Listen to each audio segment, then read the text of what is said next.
रात के समय किन तीन वस्तुओं को देखने से आती है भयंकर गरीबी, और कौन सा मंत्र रात में नहीं जपना चाहिए? कुरुक्षेत्र की शांत रात्रि थी। युद्ध का तीसरा दिन बीत चुका था। आकाश में तारे अपनी मंद ज्योति से धरती पर छाई नीरवता को सजाते से प्रतीत हो रहे थे। अर्जुन अपने रथ के पास बैठा, ध्यानमग्न सा भगवान श्री कृष्ण के चरणों में मौन बैठा था। मन में अनेक प्रश्न उठ रहे थे, युद्ध, कर्म, धर्म, जीवन और गरीबी का रहस्य तक। कुछ देर मौन रहने के बाद अर्जुन ने धीरे से पूछा, प्रभु, एक बात हृदय में कई दिनों से उठ रही है। संसार में देखा है कि कुछ लोग असीम परिश्रम करते हैं, फिर भी गरीबी उनके घर से नहीं जाती, और कुछ लोग बिना प्रयत्न के ही वैभव में पलते हैं। क्या यह केवल कर्म का परिणाम है या कुछ और भी कारण हैं? श्री कृष्ण ने मंद मुस्कान के साथ अर्जुन की ओर देखा। उनकी आंखों में करुणा और ज्ञान की गहराई एक साथ झलक रही थी। बोले, पार्थ, इस सृष्टि में सब कुछ कर्म से बंधा है, किंतु कुछ कर्म ऐसे भी होते हैं जो मनुष्य अनजाने में कर बैठता है, और वही उसके भाग्य पर गहरा प्रभाव डालते हैं। गरीबी केवल धन की कमी नहीं होती, यह आत्मा की थकान का नाम है। और जब आत्मा थक जाती है, तब सौभाग्य भी दूर चला जाता है। अर्जुन ने आदरपूर्वक सिर झुकाया। केशव, यदि आपकी कृपा से यह रहस्य सुन सकूं, तो मेरे हृदय का अंधकार दूर हो जाएगा। श्री कृष्ण ने गंभीर स्वर में कहा, सुनो पार्थ, रात का समय देवताओं के विश्राम का समय होता है।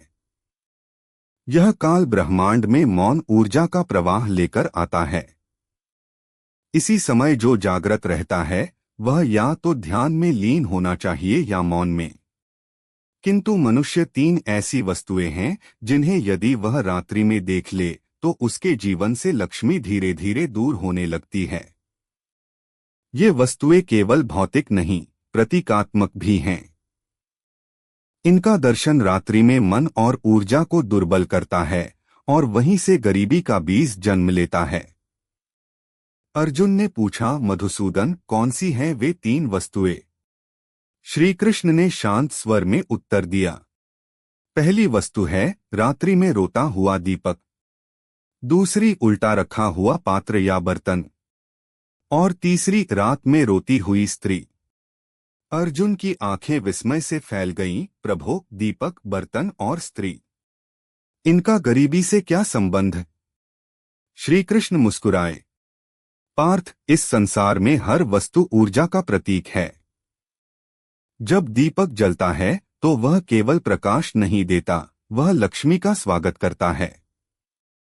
किंतु जब दीपक का तेल समाप्त हो जाता है और वह टिमटिमाता हुआ रोने लगता है, तब वह स्थान क्षीण ऊर्जा का बन जाता है। उसे देखना या उस समय उसे छूना मनुष्य की आभा को कमजोर कर देता है। यह संकेत होता है कि तुम्हारे घर की समृद्धि क्षीण हो रही है। इसीलिए कहा गया है कि रात्रि में दीपक को रोते हुए मत देखो, उसे तुरंत नया तेल देकर पुनः प्रज्वलित करो, अन्यथा गरीबी का प्रभाव आरंभ हो जाता है। अर्जुन ध्यान से सुन रहा था। उसके भीतर गूढ़ भाव जाग रहे थे। श्री कृष्ण आगे बोले, दूसरी वस्तु उल्टा रखा हुआ पात्र। पात्र अर्थात वह जिसमें अन्न या जल रखा जाता है। यह पूर्णता का प्रतीक है। जब मनुष्य पात्र को उल्टा रख देता है तो वह ब्रह्मांड को यह संकेत देता है कि मुझे अब कुछ नहीं चाहिए। ऐसा करने से घर की धन ऊर्जा रुक जाती है। और यदि कोई व्यक्ति रात्रि में ऐसे उल्टे पात्र को देखता है या जानबूझकर छोड़ देता है, तो यह उसके जीवन की समृद्धि पर प्रभाव डालता है।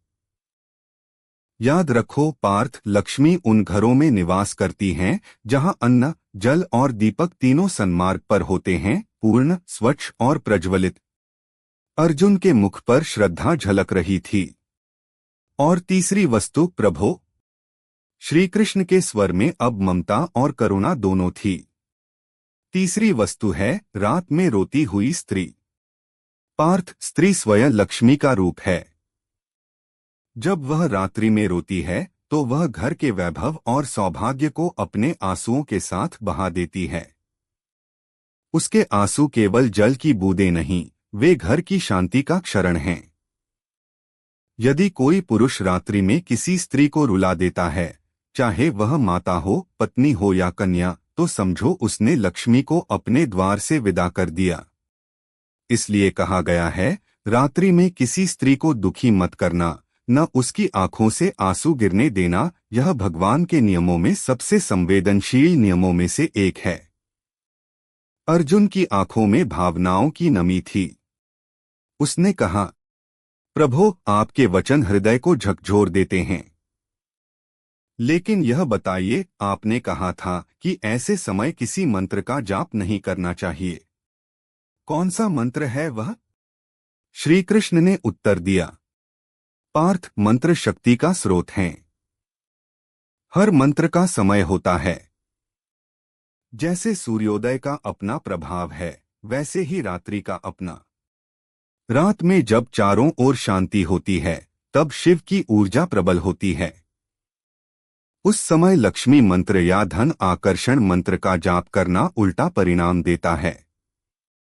इसीलिए मैंने कहा, रात में विशेष रूप से श्री बीज मंत्र या ओम श्री महालक्ष्मी नमः का जाप नहीं करना चाहिए, क्योंकि वह काल शिव का होता है, न कि लक्ष्मी का। जब यह मंत्र उस समय जपा जाता है तो लक्ष्मी की ऊर्जा शिव के तत्व में समा जाती है और मनुष्य के जीवन में धन की जगह वैराग्य बढ़ने लगता है।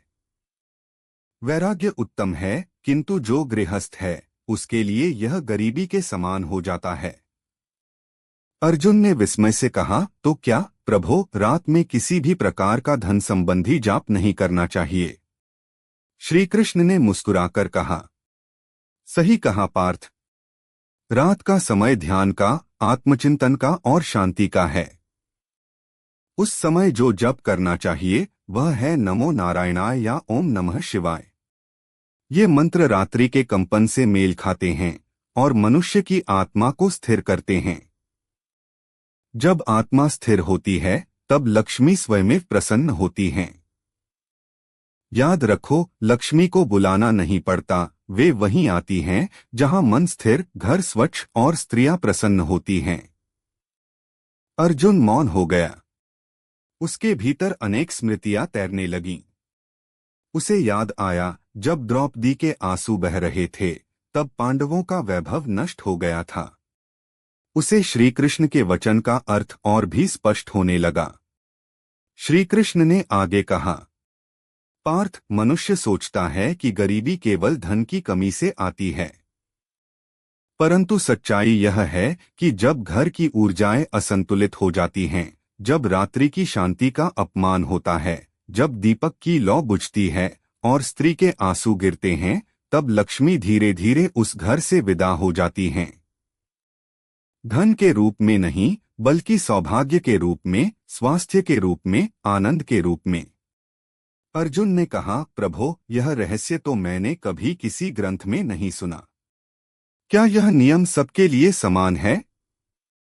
श्री कृष्ण बोले, हाँ पार्थ, यह नियम युगों से एक ही है, चाहे कोई राजा हो या साधारण गृहस्थ, क्योंकि यह नियम ब्रह्मांडीय ऊर्जा से जुड़ा है, न कि किसी समाज से।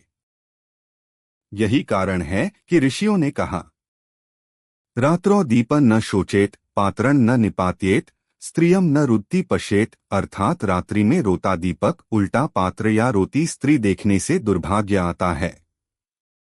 यह कोई अंधविश्वास नहीं, बल्कि ऊर्जा का विज्ञान है। अर्जुन ने कहा, यदि कोई अनजाने में यह सब देख ले तो क्या उसका दोष लगता है? श्री कृष्ण ने कहा, नहीं पार्थ, दोष केवल उसी को लगता है जो जानकर भी यह करे। यदि कोई अनजाने में देख ले तो उसे प्रातःकाल उठकर जल अर्पण करते हुए यह संकल्प लेना चाहिए, मैंने अज्ञानवश जो देखा वह सब प्रभु को समर्पित है। इससे नकारात्मक ऊर्जा नष्ट हो जाती है। और यदि कोई रात्रि में स्त्री को रोता देखे तो तुरंत उसे सांत्वना दे, उसके आंसू पोंछे वही सबसे बड़ा प्रायश्चित्त है। अर्जुन की आंखों में एक नई शांति उतर आई थी। उसने धीरे से कहा, प्रभु, आपने आज फिर से जीवन का एक नया रहस्य खोला है। यह जानकर लगता है कि गरीबी केवल भाग्य नहीं, हमारे व्यवहार और समय का भी परिणाम है। श्री कृष्ण ने मुस्कुराते हुए कहा, पार्थ, सृष्टि में सब कुछ समय के अनुसार होता है। रात केवल विश्राम का समय नहीं, यह ब्रह्मांड की श्वास का विराम है। जब मनुष्य उस समय अपनी इच्छा शक्ति या लालसा को प्रकट करता है तो वह ब्रह्मांडीय लय के विपरीत चलता है, और जब कोई प्रवाह के विपरीत चलता है तो उसे रुकावट और दरिद्रता मिलती है। इसलिए कहा गया, कर्म वही करो जो काल के अनुकूल हो, यह ही युग का धर्म है। अर्जुन ने हाथ जोड़कर कहा, प्रभु, आपके वचन मेरे हृदय में सदा के लिए बस गए। मैं प्रण लेता हूं कि रात्रि में दीपक को कभी रोने नहीं दूंगा, पात्र को उल्टा नहीं रखूंगा और किसी स्त्री को आंसू नहीं बहाने दूंगा। श्री कृष्ण ने उसकी ओर देखा, यही तो सच्चा धर्म है पार्थ। जो अपने घर को लक्ष्मीमय रखना चाहता है उसे पहले अपने आचरण को पवित्र बनाना चाहिए। जहां आदर है वहां समृद्धि है, जहां करुणा है वहां आनंद है, और जहां शांति है वहां लक्ष्मी सदा निवास करती हैं। रात्रि का गहन मौन अब मधुर हो उठा था। दूर कहीं मंदिर की घंटी की मंद ध्वनि सुनाई दे रही थी। हवा में तुलसी की सुगंध थी और दीपक की लौ स्थिर। अर्जुन ने देखा, दीपक अब टिमटिमा नहीं रहा था, उसकी लौ शांत थी, जैसे श्री कृष्ण के वचनों ने उसे भी स्थिर कर दिया हो। श्री कृष्ण ने धीरे से कहा, पार्थ, यही स्थिरता जीवन का वास्तविक धन है। जिस घर में दीपक की लौ स्थिर, पात्र पूर्ण और स्त्री प्रसन्न रहती है, उस घर में कभी दरिद्रता प्रवेश नहीं करती। यही रात का रहस्य है, यही लक्ष्मी का आशीर्वाद। इतना कहकर श्री कृष्ण ने अपने नेत्र बंद किए। उनकी मुखमुद्रा से एक दिव्य प्रकाश फैल रहा था। अर्जुन ने श्रद्धा से उनके चरणों में सिर झुकाया। उस रात्रि के बाद अर्जुन का दृष्टिकोण बदल गया। वह जान गया, गरीबी बाहर नहीं, भीतर के असंतुलन का परिणाम है, और जो भीतर स्थिर हो गया उसके जीवन में समृद्धि स्वयं प्रवाहित होती है। धीरे धीरे आकाश में भोर की किरणें फैलने लगीं। अर्जुन ने आहिस्ता से दीपक में तेल डाला और उसे पुनः प्रज्वलित किया। वह मुस्कुराया, क्योंकि आज उसे समझ आया था, रात्रि का दीपक केवल अंधकार मिटाने के लिए नहीं, बल्कि लक्ष्मी को घर में बनाए रखने का सबसे पवित्र माध्यम है। और तब श्री कृष्ण ने अंतिम बार कहा, पार्थ, याद रखो, जो रात्रि के मौन को भक्ति में बदल दे वही दिन के उजाले में सुख को पाता है। अगर आप श्री कृष्ण के सच्चे भक्त हैं तो चैनल को सब्सक्राइब करो और वीडियो को लाइक करके कमेंट में जय श्री कृष्णा लिख दीजिए।